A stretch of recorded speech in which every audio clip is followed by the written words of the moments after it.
કેમ છો વિદ્યાર્થી મિત્રો? આઈ હોપ તમામ મિત્રો મજામાં હશે. તો કેમ વિથ જાવેદ સરની ચેનલ ઉપર તમામ મિત્રોને મોસ્ટ વેલકમ કરવામાં આવે છે. મિત્રો આપણું ચેપ્ટર ચાલે છે આલ્કોહોલ ફિનોલ ઇથર અને આલ્કોહોલ ફિનોલ ઇથરમાં આપણે ભણી રહ્યા છે ફિનોલની રાસાયણિક પ્રક્રિયાઓ, કેમિકલ પ્રોપર્ટી ઓફ ફિનોલ. અને કેમિકલ પ્રોપર્ટી ઓફ ફિનોલ નો આ બીજો વિડીયો છે. ફર્સ્ટ વિડીયોના અંદર આપણે ફિનોલની એસ્ટરીકરણ પ્રક્રિયા, પ્રાઇસ રીએરેન્જમેન્ટ પ્રક્રિયા, ફિનોલનો એસિડિક સ્વભાવ અને મિત્રો ફિનોલની PCl5 સાથે પ્રક્રિયા કરવાથી કઈ મેજર પ્રોડક્ટ બને છે, કઈ માઇનર પ્રોડક્ટ બને છે, એને લઈને આપણે ઓલરેડી ચર્ચા કરી લીધી છે. તો આજે ફિનોલની રાસાયણિક પ્રક્રિયાઓનો બીજો વિડીયો અને આજના વિડીયોમાં આપણે ચર્ચા કરીશું ફિનોલની ઇલેક્ટ્રોન અનુરાગી વિસ્થાપન પ્રક્રિયા. તો ચલો મિત્રો ટોપિકને સ્ટાર્ટ કરીએ. ઓકે, તો હેડિંગ છે આપણું ફિનોલની ઇલેક્ટ્રોન અનુરાગી વિસ્થાપન પ્રક્રિયા. ખૂબ જ ઇમ્પોર્ટન્ટ છે ટોપિક, બરાબર? ધ્યાનથી એને સમજવાનું છે, એક એક મુદ્દાને ક્લિયર કરવાનું છે આપણે. ઓકે, ફિનોલની ઇલેક્ટ્રોન અનુરાગી વિસ્થાપન પ્રક્રિયા. તો મિત્રો જે રીતે બેન્ઝીન જે છે, બેન્ઝીન ઇલેક્ટ્રોન અનુરાગી વિસ્થાપન પ્રક્રિયા આપે છે, એ રીતે ફિનોલ પણ ઇલેક્ટ્રોન અનુરાગી વિસ્થાપન પ્રક્રિયા આપે છે. એક વાત. બીજી વસ્તુ એ છે કે બેન્ઝીન કરતો ફિનોલની ઇલેક્ટ્રોન અનુરાગી વિસ્થાપન પ્રક્રિયા આપવાની ટેન્ડન્સી વધારે છે. એનું શું કારણ છે? તો એનું કારણ છે કે ફિનોલના અંદર જે OH સમૂહ છે એ એક્ટિવેટિંગ ગ્રુપ છે, સક્રિય સમૂહ છે, સ્ટ્રોંગ એક્ટિવેટિંગ ગ્રુપ છે. એ સ્ટ્રોંગ એક્ટિવેટિંગ ગ્રુપ શું કરે છે? તો બેન્ઝીનની રિંગમાં ઇલેક્ટ્રોન આપે છે, જેના કારણે બેન્ઝીન રિંગને સક્રિય કરે છે. ચલો પહેલા એને થોડું સમજીએ, પછી એક એક રિએક્શનને સ્ટાર્ટ કરીએ. ચલો, તો ફિનોલની ટેન્ડન્સી ઇલેક્ટ્રોન અનુરાગી વિસ્થાપન પ્રક્રિયા આપવાની ટેન્ડન્સી બેન્ઝીન કરતો વધારે છે. એનું કારણ શું છે? તો એનું કારણ એ છે કે ફોર એક્ઝામ્પલ તરીકે આ ફિનોલ છે, તો ફિનોલના અંદર આ જે ગ્રુપ લાગેલું છે OH, આ જે ગ્રુપ છે, આ ગ્રુપ એ ખૂબ જ સક્રિય ગ્રુપ છે. કેમ વર્ડ આપણે એના માટે સક્રિય બોલે છે એને આપણે સમજીએ. તો ખૂબ જ સક્રિય ગ્રુપ છે, ખૂબ જ સક્રિય સમૂહ છે. OH સમૂહ જે બેન્ઝીન સાથે કનેક્ટેડ છે, એ ખૂબ જ કેવું છે? સક્રિય સમૂહ. ખૂબ જ સક્રિય સમૂહ કેમ છે? કારણ કે આ જે ગ્રુપ છે એ બેન્ઝીનના અંદર શું કરશે? ઇલેક્ટ્રોન ડોનેટ કરશે. આ રીતે જો રેઝોનન્સ થાય છે પાઈ સિગ્મા લોન પેર, અહીંયા લોન પેર છે, તો અહીંયાથી શું થાય છે? રેઝોનન્સ થાય છે. અને રેઝોનન્સના થ્રુ, રેઝોનન્સ દ્વારા આ જે OH ગ્રુપ જે છે એ બેન્ઝીનના અંદર શું કરે છે? ઇલેક્ટ્રોન આપે છે. અને બેન્ઝીનમાં ઇલેક્ટ્રોન આપવાના કારણે શું કરે છે? તો બેન્ઝીન રિંગને સક્રિય કરે છે. બેન્ઝીન જે ચક્ર છે એ બેન્ઝીન ચક્રને શું કરે છે? સક્રિય કરે છે, એક્ટિવેટ કરશે. ક્લિયર છે? બેન્ઝીન રિંગને સક્રિય કરે છે, બેન્ઝીન રિંગને એક્ટિવેટ કરે છે. ઇલેક્ટ્રોન આપવાના કારણે બેન્ઝીન રિંગ જે છે ને એના અંદર ઇલેક્ટ્રોનની ઘનતા વધારે છે. બેન્ઝીન ચક્ર જે છે, બેન્ઝીન ચક્રમાં ઇલેક્ટ્રોનની ઘનતા વધે છે. કારણ કે ઉપર લાગેલું ગ્રુપ એક્ટિવેટિંગ ગ્રુપ છે, activating group. Clear? Electron donate કરશે. કઈ રીતે? રેઝોનન્સના થ્રુ. રેઝોનન્સ સંસ્પંદનના થ્રુ ઇલેક્ટ્રોન ડોનેટ કરે છે. માટે એ બેન્ઝીન ચક્રમાં ઇલેક્ટ્રોનની ઘનતાને શું કરે છે? વધારે છે. અને એવું ગ્રુપ જે બેન્ઝીન ચક્રને એક્ટિવેટ કરે છે, એવા ગ્રુપની જે ઇફેક્ટ હોય છે એ ઇફેક્ટને આપણે કહીએ છીએ પ્લસ એમ ઇફેક્ટ. મતલબ કે આપણને પૂછે ભાઈ OH કયા પ્રકારની ઇફેક્ટ ધરાવે છે? તો plus M effect. Plus M પણ કહી શકો અથવા તો આપણે એને પ્લસ આર પણ કહી શકીએ છીએ. પ્લસ એમ અથવા પ્લસ આર. પ્લસ એમ અને પ્લસ આર નો મતલબ છે ઇલેક્ટ્રોન ડોનેટિંગ ગ્રુપ છે. કયું ગ્રુપ છે? Electron donating group. મતલબ ઇલેક્ટ્રોન દાતા સમૂહ કહેવાય છે. ઇલેક્ટ્રોન દાતા કે જે ઇલેક્ટ્રોન આપે છે બેન્ઝીન ચક્ર. ક્લિયર છે? Plus M effect.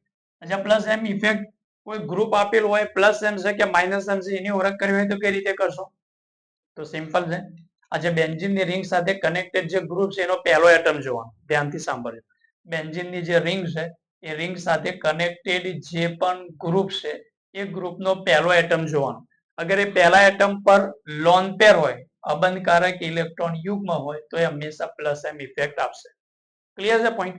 ધ્યાનથી ફરીથી એકવાર રિપીટ કરું કે બેન્ઝીનની રિંગ સાથે કનેક્ટેડ જે ગ્રુપ છે એ ગ્રુપના સાથે જોડેલો પહેલો એટમ, ફર્સ્ટ એટમ, જેમ કે આ બેન્ઝીનની રિંગ છે, એમાં કયું ગ્રુપ છે? OH.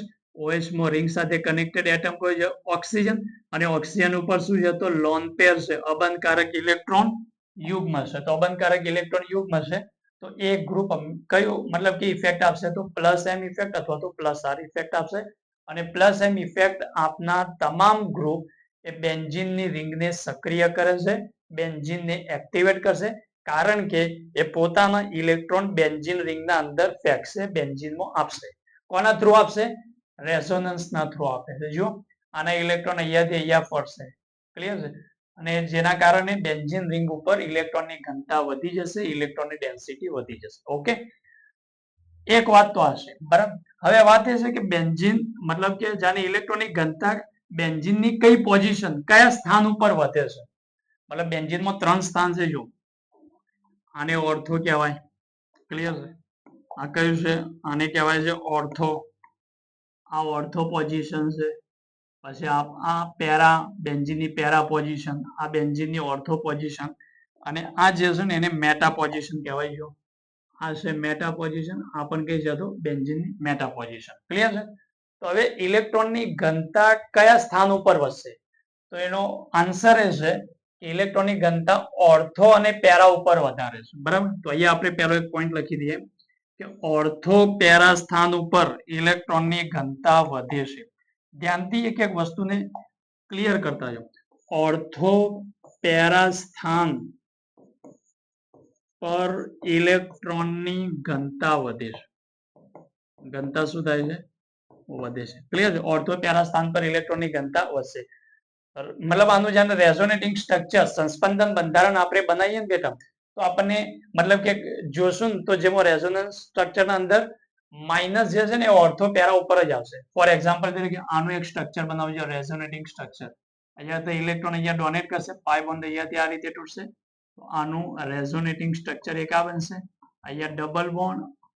ક્લિયર છે? આના ઉપર આવશે પ્લસ. આ પાઈ બોન્ડ તૂટશે તો અહીંયા માઇનસ. ક્લિયર છે? ધ્યાનથી જો. તો અહીંયા માઇનસ છે. માઇનસ તો ઇલેક્ટ્રોનની ભયંકર ડેન્સિટી ધરાવે છે. તો આ માઇનસ ચાર્જ કઈ પોઝિશન પર આવે? ઓર્થો ઉપર આવે. ક્લિયર છે? ફરીથી આગળ એક બીજું રેઝોનેટિંગ સ્ટ્રક્ચર બનાવશો તો જો પાઈ સિગ્મા માઇનસ, તો અહીંયા રેઝોનન્સ થશે, અહીંયા પાઈ બોન્ડ બનશે, આ પાઈ બોન્ડ અહીંયાથી બ્રેક થશે. તો જો ધ્યાનથી જુઓ, સમજો વાતને. ક્લિયર? અહીંયા પાઈ બોન્ડ બનશે. યસ. અહીંયા નેગેટિવ ચાર્જ.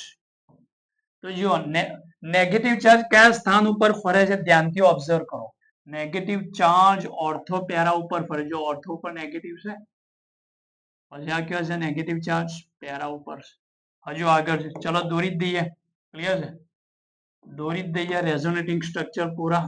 ફિનોલના આરએસ કેટલા હોય ચેક કરી લઈએ. હવે જો શું થશે? પાઈ સિગ્મા માઇનસ રેઝોનન્સ છે, તો અહીંયા પાઈ બોન્ડ બનશે, અહીંયાથી પાઈ બોન્ડ બ્રેક થશે, અહીંયા નેગેટિવ ચાર્જ. ક્લિયર છે? અહીંયા પ્લસ અને અહીંયા લોન પેર. ફરી પાછું અહીંયા પાઈ સિગ્મા પ્લસ, તો અહીંયાથી અહીંયા પાઈ બોન્ડ બનશે અને આ બોન્ડ અહીંયા બ્રેક થશે. તો અહીંયા આરએસ દોરી અને શું સમજાવવા માંગુ છું કે ઇલેક્ટ્રોનની ડેન્સિટી કયા સ્થાન ઉપર વધારે હોય છે એ આપણે સમજવું છે. કયા સ્થાન ઉપર? તો તમે જોઈ શકો છો આ આરએસ 1 2 3 4 ને 5. અગર પૂછે કે ભાઈ ફિનોલમાં કેટલા આરએસ બને છે, ચલો ચર્ચા કરી લઈએ વાતોની.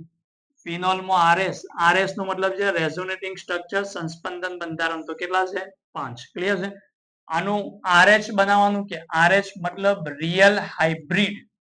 આનું રિયલ હાઇબ્રિડ શું થશે? જો રિયલ હાઇબ્રિડ, તો જો પાઈ બંધ આવે છે ને, જો પાઈ બંધ ત્યાં ડોટ વડે દર્શાવીશું. જો અહીંયા બી પાઈ બનશે, અહીંયા દરેક કાર્બન પર પાઈ બનશે. જો દરેક સ્ટ્રક્ચર આરએસ ના અંદર.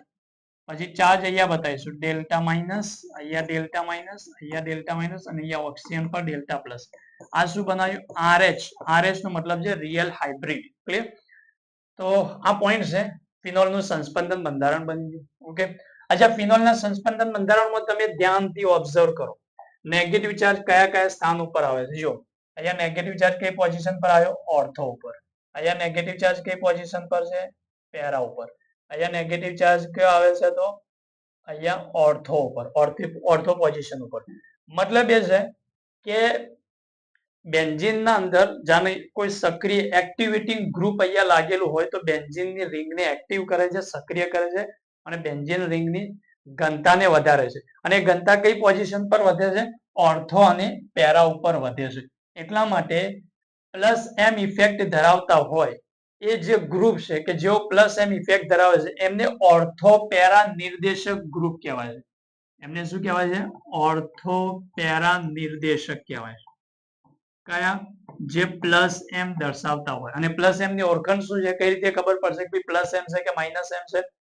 તો જો મિત્રો બેન્ઝીનની રિંગ સાથે જોડાયેલો પહેલો એટમ અગર એના ઉપર લોન પેર હોય તો એ હંમેશા પ્લસ એમ ઇફેક્ટ અથવા તો પ્લસ આર ઇફેક્ટ આપશે. અને એ શું કરશે? ઓર્થોપેરા નિર્દેશક. કેમ ઓર્થોપેરા નિર્દેશક કહે છે? હવે જાણે ઇલેક્ટ્રોફાઇલ છે, જેની ઇલેક્ટ્રોનની ઉણપ ધરાવતી સ્પીસી, એ જાણે ફિનોલ ઉપર એટેક કરશે તો એમને કયો જોડશે? એ કયો એટેક કરશે? તો જો ઇલેક્ટ્રોનની ઘનતા વધારે છે, ઇલેક્ટ્રોનની ઘનતા કયા પોઝિશન પર વધારે છે? ઓર્થો અને પેરા ઉપર.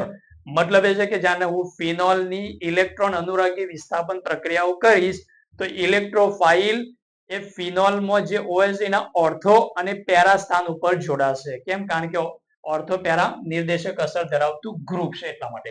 તો આ વાત ક્લિયર થઈ ગઈ. ઓર્થો પેરા સ્થાન પર ઇલેક્ટ્રોનની ઘનતા શું હોય છે? વધારે હોય છે. ચલો મિત્રો, અહીંયા સુધીનો પોઈન્ટ ક્લિયર થઈ ગયો? યસ. અચ્છા, એક બીજી વાત અહીંયા કહી દઉં. હવે ફિનોલમાંથી H હટાવી દઉં તો બનશે ફિનોક્સાઇડ આયન. ક્લિયર? અહીંયા શું બનશે? Phenoxide ion. એને લઈને એક વાત આપણે કરી લઈએ. બરાબર? તો અહીંયા ફિનોક્સાઇડ આયન જો ફિનોલ જે છે એમાંથી H દૂર થઈ જાય તો આ બન્યું. આને કહેવાય છે ફિનોક્સાઇડ આયન.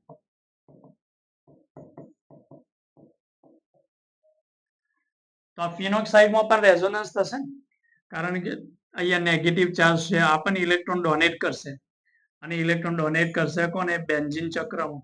ઓકે, તો જુઓ, ધ્યાન આપો. ફિનોક્સાઇડ આયન જે છે ને એના જાણે આપણે RS બનાવીએ તો અહીંયા ડબલ બોન્ડ O, અહીંયા નેગેટિવ ચાર્જ આવશે. ક્લિયર છે? આ એક બન્યું RS. ચલો, RS બીજું બનાવીએ જો ફિનોક્સાઇડ આયનની.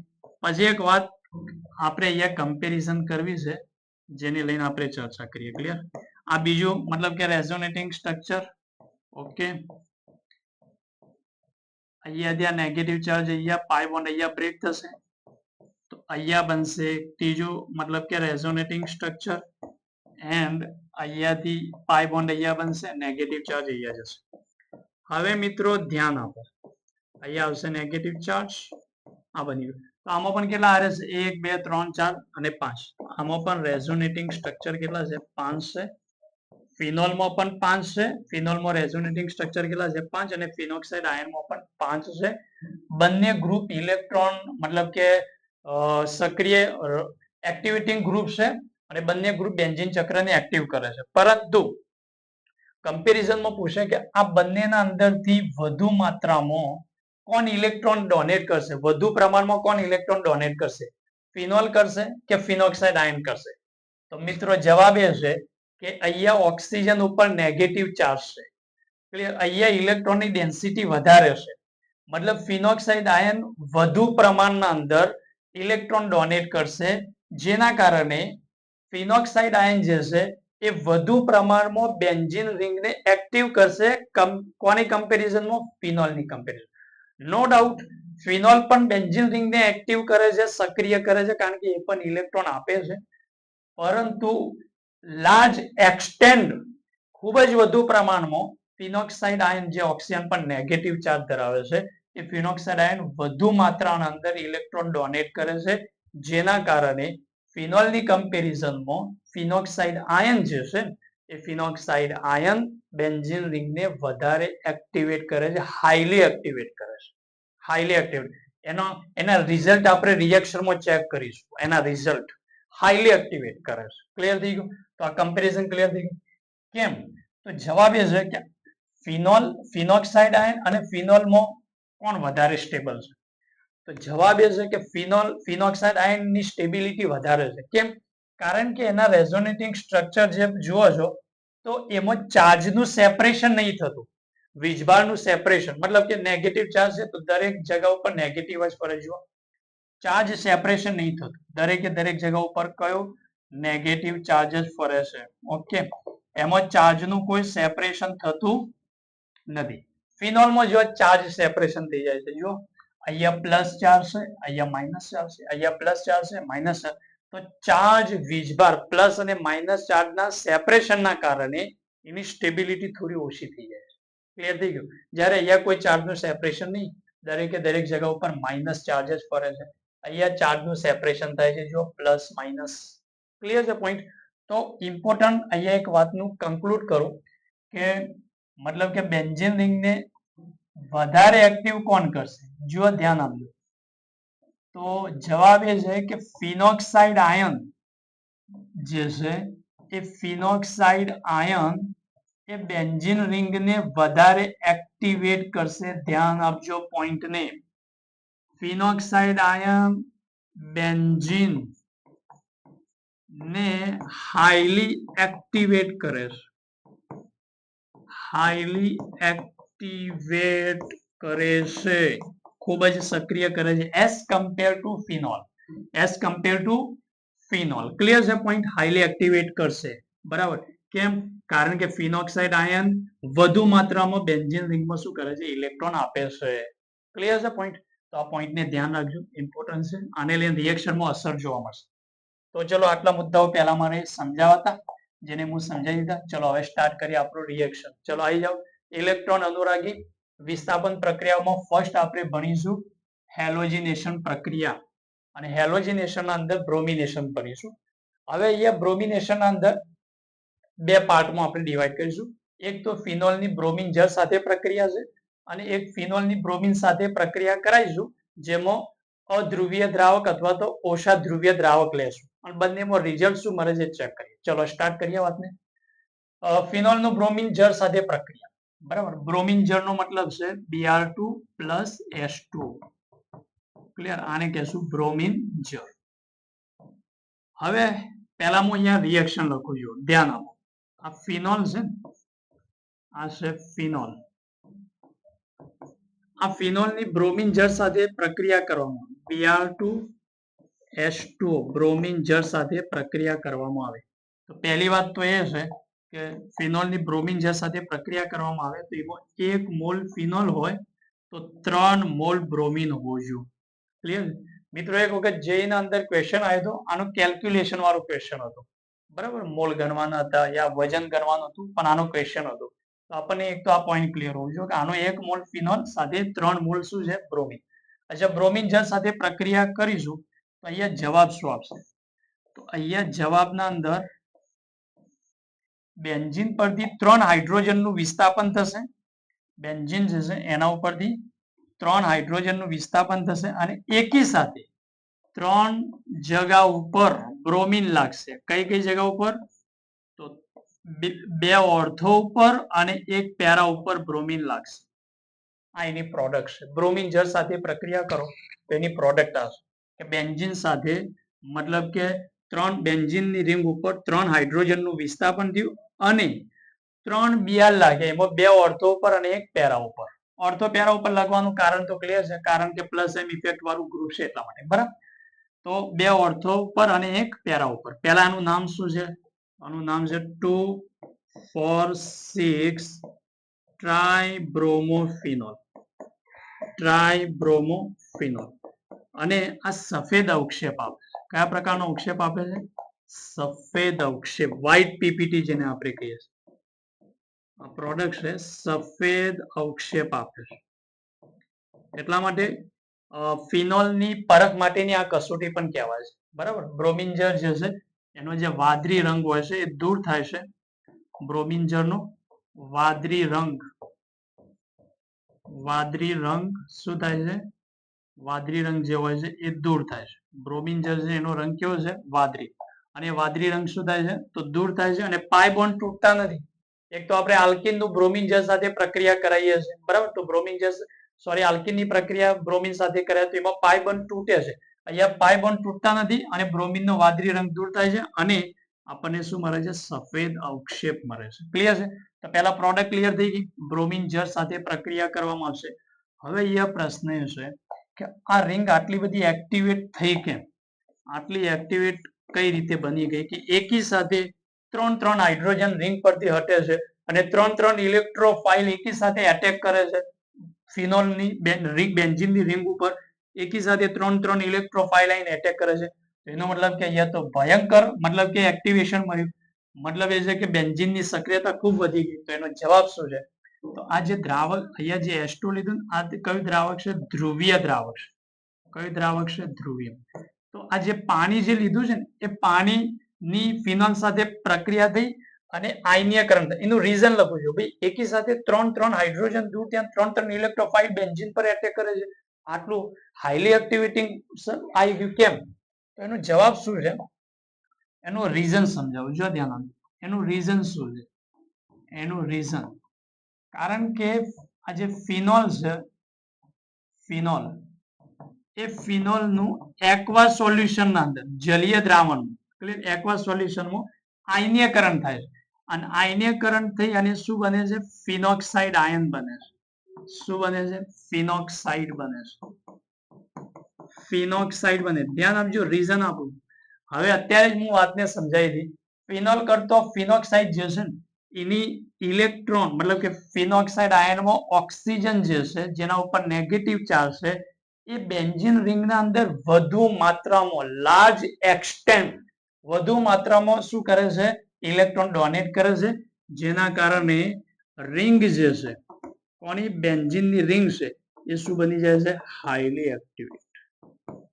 હાઈલી એક્ટિવેટ બને છે, ખૂબ જ સક્રિય બને છે અને ખૂબ જ સક્રિય બનવાના કારણે એકી સાથે ત્રણ રિંગ ઉપરથી ત્રણ હાઇડ્રોજન દૂર થાય છે અને ત્રણ ઇલેક્ટ્રોફાઇલ એક સાથે એટેક કરે છે બે ઓર્થો પર અને એક પેરા ઉપર. રીઝન ક્લિયર છે? ક્લિયર છે? પોઈન્ટ ક્લિયર થઈ ગયો? તો રોલ ફિનોલ નો નતો. રોલ જે છે ફિનોલ નું, જાને આપણે જલીય દ્રાવણ લીધું, જલીય માધ્યમ લીધું તો એમાં આયનીયકરણ થઈ ફિનોક્સાઇડ. તો આ ફિનોક્સાઇડ નો રોલ છે કે એકી સાથે ત્રણ મતલબ કે બિયાર ને લગાવે છે બે ઓર્થો અને એક પેરા ઉપર. વાત ક્લિયર છે મિત્રો? ધ્યાનથી સમજી લીધું? જલીય માધ્યમના અંદર શું થયું? ક્લિયર? તો ફિનોક્સાઇડ તો આપણા માટે બેસ્ટ કહેવાય છે ને, રિએક્ટિવિટી એની બેન્ઝીન રિંગની રિએક્ટિવિટીને વધારી દે છે તો ફાયદાકારક છે. ક્લિયર છે? રિંગ તો આપણે અમુક વાર શું કરીશું, આ જે પ્રક્રિયાઓ છે ને એમાં ફિનોલમાંથી ફિનોક્સાઇડ, જો સમજો આગળ આપણે આવું કરીશું ભાઈ, ફિનોલની ડાયરેક્ટ રિએક્શન નહીં કરીશું. આપણે એવું કઈ કરીશું કે ભાઈ જે રીતે ફિનોલ છે એની NaOH સાથે પ્રક્રિયા કરાય અને એ ફિનોક્સાઇડ આયન બનાવી દીધું તાકે આપણી રિએક્શન જે છે મતલબ કે વધુ પ્રમાણમાં એનું થાય હાઈલી એક્ટિવિટી, અહીંયા ફિનોક્સાઇડ આયન બને પછી આગળ રિએક્શન કરીએ છીએ. આવું આપણે રીમલ ટીમાનમાં, કોલ્બે સ્મિથમાં બરાબર, બલકે ફિનોલમાં મતલબ કે અહીંયાથી આપણે શું કરીએ છીએ કે એને ફિનોક્સાઇડ આયનમાં કન્વર્ટ કરીએ છીએ. તો એનું રીઝન ક્લિયર છે કેમ ફિનોક્સાઇડમાં કન્વર્ટ કરીએ છીએ? કારણ કે ફિનોલ કરતો ફિનોક્સાઇડ આયન જે છે એ બેન્ઝીન રિંગને હાઈલી એક્ટિવેટ કરે છે એટલા માટે. તો અમુક વખત આપણે શું કરીશું, જે કે રીમલ ટીમાન પ્રક્રિયા આગળ ભણીશું આપણે, ઇલેક્ટ્રોન અનુરાગીના અંદર છે એમાં આપણે એવું કરીશું કે ડાયરેક્ટ ફિનોલ સાથે રિએક્શન નહીં કરાય. આપણે પહેલા NaOH નાખી ફિનોક્સાઇડ આયન બનાવીશું અને પછી એનું રિએક્શન કરાવીશું તાકે આપણું રિએક્શન મતલબ કે વ્યવસ્થિત પ્રમાણમાં અને સરળતાથી થઈ જાય. ક્લિયર છે પોઈન્ટ? તો આ રીઝન ક્લિયર થઈ ગયું? એકી સાથે ત્રણ બ્રોમિન લાગવાનું રીઝન ક્લિયર થઈ ગયું? કારણ કે આના અંદર બને છે ફિનોક્સાઇડ આયન. ચલો ફર્સ્ટ.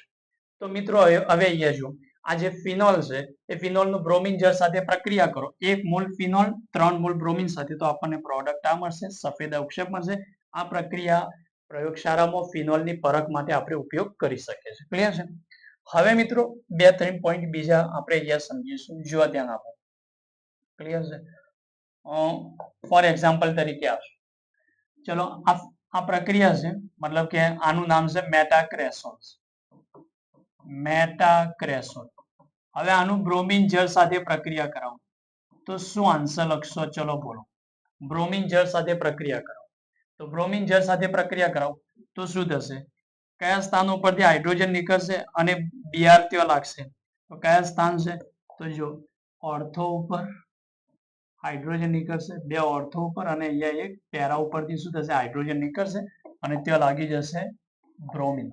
ક્લિયર છે? તો અહીંયા આન્સર શું આવશે? તો મિત્રો અહીંયા આન્સર આવશે OH. એક Br અહીંયા લાગ્યો ઓર્થો પર, અહીંયા પણ ઓર્થો ઉપર Br આવશે, અહીંયા પણ ઓર્થો ઉપર Br અને અહીંયા તો CH3 છે જ ઓલરેડી. ક્લિયર? તો આનો આન્સર આ થઈ.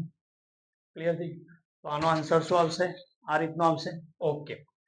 હવે જો IUPAC નામકરણ કરવું હોય તો કરી શકો છો. ચલો IUPAC નામકરણ કરી દઈએ. ઓકે. એક એક વસ્તુને આપણે ધ્યાનથી ક્લિયર કરતા જઈએ. ધ્યાનથી જો 2 4 6 try bromo 3 methyl phenol. Clear છે? તો આ થઈ ગયું એનું IUPAC નામ. ચલો આના પ્રોડક્ટ વિશે શું વિચારો છે? ચલો વિચારો. આનો આન્સર શું કરશો? ઓકે. આને લઈને તમારું શું વિચાર છે? તમે શું આન્સર વિચારી રહ્યા છો? કારણ કે આ વખતે તો અહીંયા CH3 લાગેલું છે પેરા ઉપર. શું કેવું થાય છે? આના આન્સર ને લઈને શું કેવું થાય? ચલો તો હવે વાત એ છે કે પેરા ઉપર ઓલરેડી એક ગ્રુપ લાગેલું છે. એનો મતલબ એ છે કે પેરાની જે સાઈડ છે ને એ બ્લોક છે. એમ કહેવાશે કે ભાઈ પેરાની સાઈડ શું છે?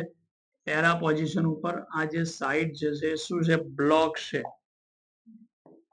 આ જે સાઈડ છે શું છે? પેરા ઉપર સાઈડ બ્લોક છે. સાઈડ શું છે? બ્લોક. તો સાઈડ બ્લોક છે તો ત્યાં બ્રોમિન તો આવશે નહીં. તો હવે જે સાઈડ એની ખાલી છે ત્યાં લગાવી દેશું. બરાબર. તો અહીંયા આન્સર આવશે OH. તો હવે Br લાગશે કે ઓર્થોની સાઈડ ખાલી છે તો ઓર્થો ઉપર લાગશે. ક્લિયર? અને આ સાઈડ બ્લોક છે ત્યાં તો જે ગ્રુપ છે CH3 એનું એ જ લાગશે. તો એનો આન્સર થઈ ગયો. ઓકે. હા, અગર આવી કોઈ સાઈડ ચાહે ઓર્થો યા તો પેરા ઉપર આવી કોઈ સાઈડ ઉપર એવું કોઈ ગ્રુપ છે કે જેને નીકળવાથી મતલબ એ ગ્રુપ ગુડ લિવિંગ ગ્રુપ છે, એ લાગેલું ગ્રુપ અગર ગુડ લિવિંગ ગ્રુપ છે તો બ્રોમિનેશન દરમિયાન એ ગ્રુપ પણ દૂર થશે. એકવાર ફરીથી કહું, ધ્યાનથી સમજો. અગર ઓર્થો અને પેરા જે સાઈડ છે, ઓર્થો અને પેરા જે સ્થાન છે એ સ્થાન ઉપર એવું કોઈ ગ્રુપ છે કે જે ગ્રુપ ગુડ લિવિંગ ગ્રુપ છે, બેટર લિવિંગ ગ્રુપ છે, તો બ્રોમિનેશન દરમિયાન એ ગ્રુપ પણ શું થઈ જશે? દૂર થશે અને એની જગ્યા ઉપર બ્રોમિન લાગશે. તમને સર એવા કોઈ ગ્રુપનું ઉદાહરણ છે આપણા જોડે? યસ. જુઓ બેટા, એનું ઉદાહરણ આપણે લઈ લઈએ. ક્લિયર? તો આપણા જોડે આ ઉદાહરણ છે. જુઓ, પહેલા આનું નામ લખી દઈએ. ઓકે. ફર્સ્ટ આનું નામ લખીએ 1 2 3 4 4 hydroxy benzene sulphonic acid. Benzene sulphonic acid. જો ધ્યાન આપજો. હવે આ જે SO3H જે છે ને એ ગુડ લિવિંગ ગ્રુપ છે, મતલબ બેટર લિવિંગ ગ્રુપ ગણવામાં આવે છે. કોને? SO3H. આ છે ગુડ લિવિંગ ગ્રુપ.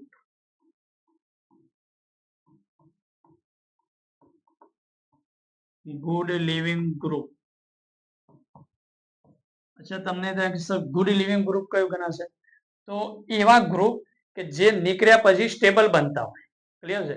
મતલબ કે ત્યાંથી નીકળે લિવિંગ ગ્રુપ જાણે દૂર થઈ જાય, દૂર થયા પછી એ શું બનતા હોય? સ્ટેબલ બનતા હોય. તો એવા લિવિંગ ગ્રુપ સરળતાથી દૂર થઈ જશે અને એમને આપણે શું કહીએ છીએ? Good living group. જો અહીંયા શું થશે? માન લો કે આ સાઈડ તો એમ આપણે એમ સમજીને આન્સર નહીં કર્યું કે આ બ્લોક છે, નહીં. અહીંયાથી SO3H દૂર થઈ જશે. ગુડ લિવિંગ ગ્રુપ છે. જો સમજો આપને. ફોર એક્ઝામ્પલ તરીકે ધ્યાનથી જુઓ, સમજો. ઇમ્પોર્ટન્ટ મુદ્દાઓ છે, સમજવાની ટ્રાય કરો. ક્લિયર? ચલો બેટા, જો ધ્યાન આપો. અહીંયા OH, બરાબર. એક બ્રોમિન તો અહીંયા લખશે. જે બે સાઈડો ઓર્થોની ખાલી પડેલી છે ત્યાં તો બ્રોમિન લગાવી દઈએ. ચલો બ્રોમિન ને અહીંયા લગાવી. એક બ્રોમિન અહીંયા લાગ્યું. ઓકે. એક બ્રોમિન અહીંયા લાગી ગયું, એક બ્રોમિન. હવે અહીંયાથી બ્રોમિન જે છે ને આના ઉપર એટેક કરશે. મતલબ એટેક મતલબ પાઈ બોન્ડ તૂટશે અને પાઈ બોન્ડ તૂટશે તો બ્રોમિન અહીંયા લાગશે. તો જો એ અહીંયા લગાવ્યું બ્રોમિન ને, પાઈ બોન્ડ તૂટ્યો એના કારણે અહીંયા કયો છે ચાર્જ આવશે પ્લસ, આ રીતે પાઈ બોન્ડ તૂટ્યો. ઓકે, અને અહીંયા લાગેલું ગ્રુપ કયું છે તો SO3H. SO3H મતલબ આ ટાઈપનું ગ્રુપ છે, બરાબર, આ SO3H. હવે અહીંયા શું થશે તો આ હવે આના અંદર શું કરશે તો જુઓ મિત્રો, એક તો બેન્ઝીનની એરોમેટિકતા ખતમ થઈ ગઈ, તો આ બેન્ઝીન પોતાની એરોમેટિકતા માટે આ ગ્રુપના અંદર જો શું કરે તો અહીંયાથી એસ નીકળશે, અહીંયા બનાવશે પાઈ બોન્ડ. ક્લિયર? અને આનો બોન્ડ જે છે જે આ કનેક્ટેડ છે આ બોન્ડ અહીંયા શિફ્ટ થશે, બરાબર. તો પ્રોડક્ટ શું બને તો અહીંયા જે પ્રોડક્ટ બનશે ને એ શું બનશે, જો ધ્યાન આપો, અહીંયા પ્રોડક્ટ બનશે, અહીંયા છે OH, અહીંયા કોણ છે Br. ક્લિયર છે? અહીંયા Br અને આ પાઈ બોન્ડ અહીંયા શિફ્ટ થઈ ગયો અને અહીંયાથી SO3 દૂર થઈ ગયું. ક્લિયર? SO3 દૂર થઈ ગયું. બીજું કોણ દૂર થયું? હાઇડ્રોજન. તો હાઇડ્રોજન પણ શું થઈ ગયું? દૂર થઈ ગયું H+ ના ફોર્મમાં. ક્લિયર? અને અહીંયા કોણ છે તો Br. ક્લિયર છે? અહીંયા શું છે Br. મતલબ એક ઇમ્પોર્ટન્ટ વાત કહું છું કે જુઓ ધ્યાન આપજો, અગર કોઈ એવું ગ્રુપ છે કે જે બેટર લિવિંગ ગ્રુપ છે તો બ્રોમિનેશન દરમિયાન એ ગ્રુપ પણ દૂર થશે, બરાબર. અહીંયા એક સ્ટેટમેન્ટ લખું છું, બેટર લિવિંગ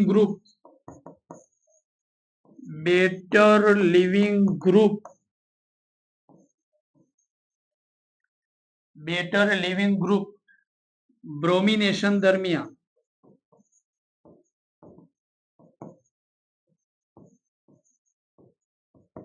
શું થશે?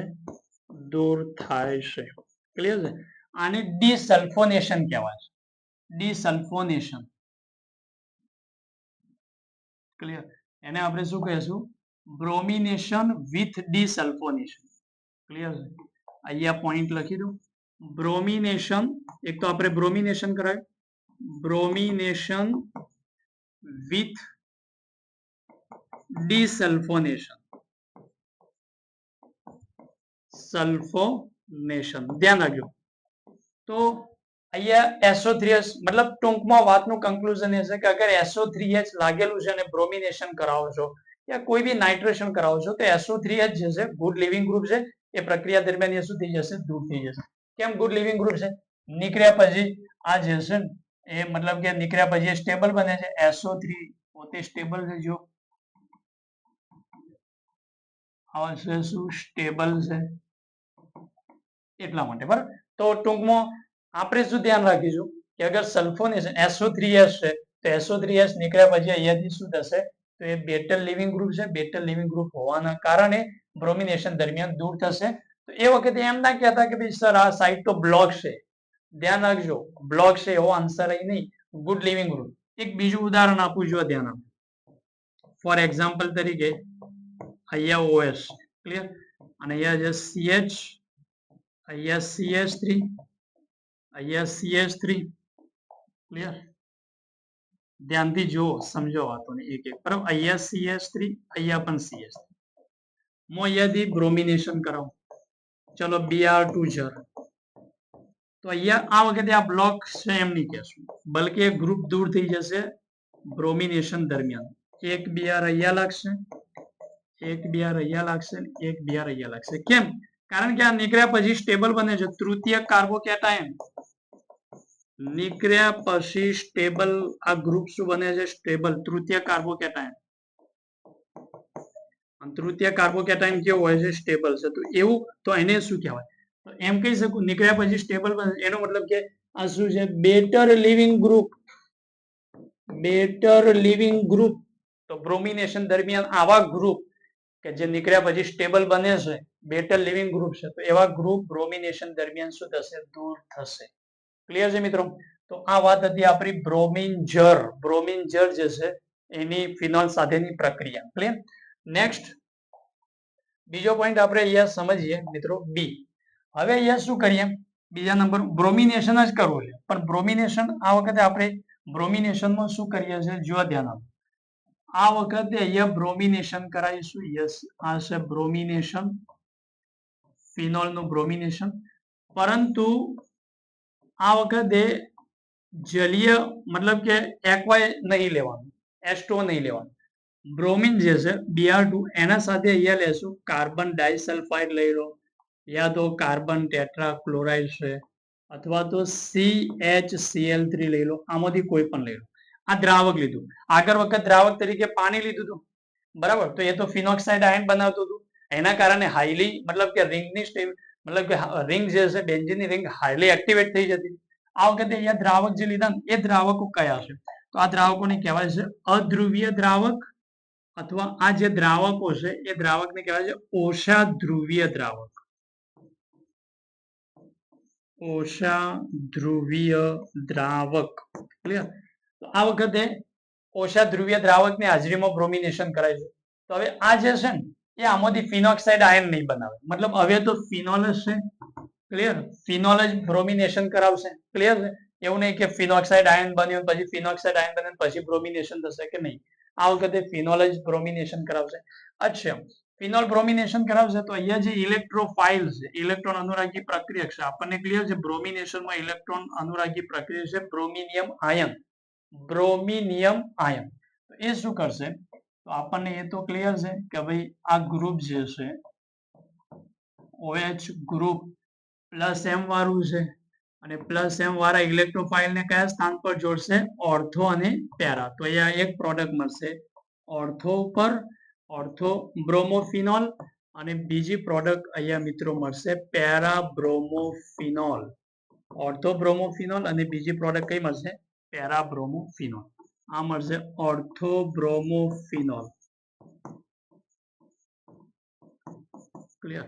અને બીજી પ્રોડક્ટ બની પેરા બ્રોમોફિનોલ. ઓકે, આ પ્રોડક્ટ મળી. આ વખતે એમ થશે કે કેમ મતલબ આ વખતે રિંગ હાઈલી એક્ટિવિટી કેમ નથી? હાઈલી એક્ટિવિટી એટલા માટે ના થઈ કારણ કે આ વખતે ફિનોક્સાઇડ નહીં બનતો, ફિનોક્સાઇડ આયન નહીં બનતો. એ તો પેલું જલીય એક્વાઇસ સોલ્યુશન હતું, તો જેના કારણે ફિનોલમાંથી આયનીયકરણ થી ફિનોક્સાઇડ બનતું હતું. અહીંયા તો અધ્રુવીય છે અથવા તો ઓષાધ્રુવીય દ્રાવક છે જે આને ફિનોક્સાઇડ બનાવી શકતા નથી, એટલા માટે હવે ફિનોલ. હા, ફિનોલ તો આ બેન્ઝીન રિંગને એક્ટિવ તો કરે છે, તો એનાથી ફાયદો શું થયો? તો જો એક ફાયદો છે. શું ફાયદો છે? કે જાણે આપણે બેન્ઝીનનું બ્રોમિનેશન કરીએ છીએ, શું કરીએ? બેન્ઝીનનું બ્રોમિનેશન જાણે પણ કરીએ. ફોર એક્ઝામ્પલ તરીકે સમજો આ વાતને, માની લો કે આ બેન્ઝીન છે, બરાબર? બેન્ઝીનનું બ્રોમિનેશન કરવું હોય તો આપણે શું કરીએ? તો એક તો Br2 લીધું, એના સાથે કમ્પલસરી અહીંયા લુઈસ એસિડ આપણે લઈએ છીએ. શું લઈએ છીએ? લુઈસ એસિડની હાજરીમાં પ્રક્રિયા થશે. લુઈસ એસિડ, તો લુઈસ એસિડની હાજરીમાં આપણે બ્રોમિનેશન કરવું પડે છે. કેમ? કારણ કે આ લુઈસ એસિડ જે છે ને એ આ Br2 નું ધ્રુવીયકરણ કરી અને અહીંયા શું બનાવે છે? ઇલેક્ટ્રોફાઇલ બનાવે છે. શું બનાવે છે? ઇલેક્ટ્રોફાઇલ. અહીંયા Br2 નો ઇલેક્ટ્રોફાઇલ બનાવવા માટે કોની જરૂર પડી? લુઈસ એસિડની. કારણ કે આ લુઈસ એસિડ આ બ્રોમિન આયન જે બ્રોમિનનો અણુ છે એનું ધ્રુવીયકરણ કરે છે, અને એમાંથી ઇલેક્ટ્રોફાઇલ શું બનાવે છે? Br+, અને પછી Br+ બેન્ઝીન પર એટેક કરે છે, જેથી આપણને પ્રોડક્ટ મળે છે બ્રોમોબેન્ઝીન. તો અહીંયા તમને એ થશે કે સર અહીંયા તો લુઈસ એસિડનો ઉપયોગ કર્યો નહીં બ્રોમિનનું ધ્રુવીયકરણ કરવામાં. હા, તો એ જ કહેવા માંગુ છું કે અહીંયા ફિનોલ જે છે એ ફિનોલના અંદર આ ગ્રુપ જે છે OH ગ્રુપ એ સક્રિય છે. આપણે કીધું કે ખૂબ જ સક્રિય ગ્રુપ છે, બેન્ઝીન રિંગના અંદર ઇલેક્ટ્રોન આપે છે, ઇલેક્ટ્રોનની ડેન્સિટી વધારે છે. એના જ કારણે આનું સક્રિય ગ્રુપ હોવાના કારણે અહીંયા બ્રોમિનેશનના અંદર અહીંયા લુઈસ એસિડની વગર પણ આ જે બેન્ઝીન જે છે, ફિનોલનું જે બેન્ઝીન છે એ એની જ્યારે નજદીક જશે ને Br2, તો એનું ધ્રુવીયકરણ કરાય અને શું બનાવી દેશે? Br+ બનાવશે. મતલબ એ છે કે ફિનોલનું બ્રોમિનેશનમાં લુઈસ એસિડની જરૂર પડતી નથી. શા માટે? તો શું જવાબ છે? કારણ કે ફિનોલ જે છે એના અંદર OH ગ્રુપ ખૂબ જ સક્રિય છે, જેના કારણે બેન્ઝીન રિંગની ડેન્સિટી યા તો બેન્ઝીન રિંગની હાઈલી એક્ટિવિટી કરે છે, મતલબ કે ખૂબ જ સક્રિય કરે છે, અને એની ઇલેક્ટ્રોનની ડેન્સિટી વધારે હોય છે. જ્યારે Br2 જાણે એની નજદીક જાય છે તો એ Br2 નું ધ્રુવીયકરણ કરાવે છે અને શું બનાવે છે? Br+ બનાવે છે. મતલબ લુઈસ ફિનોલનું બ્રોમિનેશન લુઈસ એસિડની ગેરહાજરીમાં થાય છે. લુઈસ એસિડ ઉપયોગ નહીં કરો, લુઈસ એસિડનો ઉપયોગ થતો નથી, નહીં કરો તો પણ આનું રિએક્શન થઈ જશે. ક્લિયર છે? તો વાત એ બી ક્લિયર થઈ ગઈ કે બેન્ઝીન કરતો ફિનોલની ઇલેક્ટ્રોન અનુરાગી વિસ્થાપન પ્રક્રિયાઓ જે છે એ મતલબ કે શું હોય છે તો વધારે સક્રિય હોય છે. બેન્ઝીન કરતો ફિનોલ જે છે એની ઇલેક્ટ્રોન અનુરાગી પ્રક્રિયાની ટેન્ડન્સી વધારે હોય છે. રીઝન ક્લિયર થઈ ગયું? તો અહીંયા લુઈસ એસિડ નો ન ઉપયોગ કરવાનું કારણ ક્લિયર થઈ ગયું. મેન રોલ આનો છે, કારણ કે એને એક્ટિવેટ કરે છે. ક્લિયર છે? અને જો તમે એક વાત સમજાવી દઉં, જો અગર અહીંયા બેન્ઝીન નું બ્રોમિનેશન કરો અને બ્રોમિનેશનમાં FeBr3 ના લો, બરાબર, કોઈ એમ કે હું ખાલી અહીંયા બેન્ઝીન છે અને બેન્ઝીન નું અહીંયા બ્રોમિનેશન કરું અને મને અહીંયા બ્રોમો બેન્ઝીન મળે, તો અહીંયા ઇલેક્ટ્રોન અનુરાગી પ્રક્રિયા નહીં થાય. અહીંયા કમ્પલસરી જરૂર પડશે. અહીંયા Br2 ના ધ્રુવીયકરણ કરવા માટે લુઈસ એસિડ ની હાજરી હશે તો જ અહીંયા ઇલેક્ટ્રોફાઇલ જનરેટ થશે. ઓલરેડી એટલું એક્ટિવ છે કે આ ઇલેક્ટ્રોફાઇલ ને જનરેટ કરશે અને Br લાગશે. તો પ્રોડક્ટ શું બની? તો અહીંયા આપણને પ્રોડક્ટ મળી ઓર્થોબ્રોમોફિનોલ અને પેરાબ્રોમોફિનોલ ની પ્રોડક્ટ મળી છે. જેના અંદર પેરાબ્રોમોફિનોલ જે છે મેજર પ્રોડક્ટ છે. આ પ્રોડક્ટ જે છે કઈ છે? મેજર પ્રોડક્ટ છે. અને આ કઈ છે તો માઇનોર પ્રોડક્ટ છે. આટલી વાત ક્લિયર થઈ ગઈ. ફર્સ્ટ પોઈન્ટ ઇલેક્ટ્રોન અનુરાગી વિસ્થાપન પ્રક્રિયાઓમાં આપણો અહીંયા પૂરો થઈ ગયો. ક્લિયર થઈ ગયો? અને કયો હતો? બ્રોમિનેશન. ચલો નેક્સ્ટ આપણે વાત કરીએ નાઇટ્રેશન. તો જુઓ મિત્રો, બ્રોમિનેશનની જેમ ખૂબ જ ઇમ્પોર્ટન્ટ પ્રક્રિયા નાઇટ્રેશન ફિનોલ. તો નાઇટ્રેશનના અંદર પણ બે કેસ છે. આ પણ ઇન્ટરેસ્ટેડ કેસ છે. એક મન નાઇટ્રિક એસિડ સાથે ફિનોલની પ્રક્રિયા કરવાની છે અને એક સાંદ્ર નાઇટ્રિક એસિડ સાથે પ્રક્રિયા કરવાની છે. બંનેમાં શું પ્રોડક્ટો મળે છે, કેટલા, મતલબ કે માત્રા કેવી હોય છે, એને લઈને આપણે ચર્ચા કરીએ. ચલો સ્ટાર્ટ કરીએ. જો ફિનોલ જે છે એની પ્રક્રિયા મંદ નાઇટ્રિક એસિડ સાથે કરીએ. જો કોના સાથે? મંદ નાઇટ્રિક એસિડ સાથે આની પ્રક્રિયા કરીએ રૂમ ટેમ્પરેચર પર, ઓરડાના તાપમાને, બરાબર, મતલબ 298 કેલ્વિન તાપમાન આપણે રાખીએ 25 ડિગ્રી સેલ્સિયસ. તો આમાં પહેલી વાત એ છે કે ઇલેક્ટ્રોફાઇલ કયો છે? તો નાઇટ્રેશન ના અંદર ઇલેક્ટ્રોફાઇલ છે NO2+. આને કહેવાય છે નાઇટ્રોનિયમ આયન. ક્લિયર? આ ઇલેક્ટ્રોફાઇલ જે છે એ એટેક કરશે બેન્ઝીનના કયા સ્થાન ઉપર? તો બેન્ઝીનના ઓર્થો અને પેરા સ્થાન ઉપર શું કરશે? એટેક કરશે. તો અહીંયા એક પ્રોડક્ટ આ બની ઓર્થોનાઇટ્રોફિનોલ અને બીજી પ્રોડક્ટ શું બનશે? પેરાનાઇટ્રોફિનોલ. એક પ્રોડક્ટ મળશે ઓર્થોનાઇટ્રોફિનોલ અને બીજી પ્રોડક્ટ શું મળશે? પેરાનાઇટ્રોફિનોલ. બે સમઘટકો બને, એક ઓર્થોનાઇટ્રોફિનોલ બન્યું. એમાં ઓર્થોનાઇટ્રોફિનોલ જે છે એ આપણને 40% મળે છે પ્રોડક્ટ અને આ કેટલી મળે છે? પેરાનાઇટ્રોફિનોલ મળે છે 13%. ક્લિયર? નામ લખી દઈએ. આનું નામ છે ઓર્થોનાઇટ્રોફિનોલ અને આ કઈ છે તો પેરાનાઇટ્રોફિનોલ. પેરાનાઇટ્રોફિનોલ. ચલો ક્લિયર છે મિત્રો? ઓકે. હવે વાત એ છે કે આ પ્રમાણ તમે જુઓ છો, કેટલું પ્રમાણ મળે છે તમે જુઓ. પેરાનાઇટ્રોફિનોલ 13% મળે છે અને ઓર્થોનાઇટ્રોફિનોલ કેટલા ટકા પ્રમાણ? પ્રોડક્ટનું પ્રમાણ કેટલું છે? 40% મળે છે. તો આ કોઈ સારી પ્રોડક્ટનું પ્રમાણ ના કહેવાય. એવું ના કહેવાય કે વધુ માત્રામાં હોય. એટલે આ પ્રોડક્ટ મળે છે પુઅર yieldકહેવાય છે. આ શબ્દને ધ્યાન રાખો. પુઅર yield મતલબ ઓછા પ્રમાણમાં પ્રોડક્ટ મળે છે. ઓછા પ્રમાણમાં નીપજ મળે છે. ક્લિયર છે? આનાથી આપણને શું નાઇટ્રેશન કરાવ્યું, નો ડાઉટ. નાઇટ્રેશન થી અહીંયા ઓછા પ્રમાણમાં શું મળે છે? નીપજ મળે છે. તો તરત તમને ક્વેશ્ચન થશે, તો સર વધુ માત્રામાં નીપજ કઈ રીતે મળશે? ચલો, તો વધુ માત્રામાં નીપજ મેળવવા માટે આપણા જોડે એક બીજો રસ્તો છે. એને ચર્ચા કરું એના પહેલા આને થોડું સમજીએ. ક્લિયર? આ બંને પ્રોડક્ટોનું જે મિશ્રણ મળે છે, આ બંને પ્રોડક્ટોનું જે મિશ્રણ ઓર્થો અને પેરા જે સમઘટકો છે, બધા પ્રોડક્ટોના મિશ્રણને આપણે અલગ કરી શકીએ છીએ. કઈ પદ્ધતિથી અલગ કરી શકાય? અહીંયા લખું છું વરાળ નિસ્યંદન પદ્ધતિ. વરાળ નિસ્યંદન પદ્ધતિ દ્વારા બંને સમઘટકોને શું કરી શકાય છે? અલગ કરી શકાય છે. કરી શકાય છે. ધ્યાનથી જુઓ, સમજો.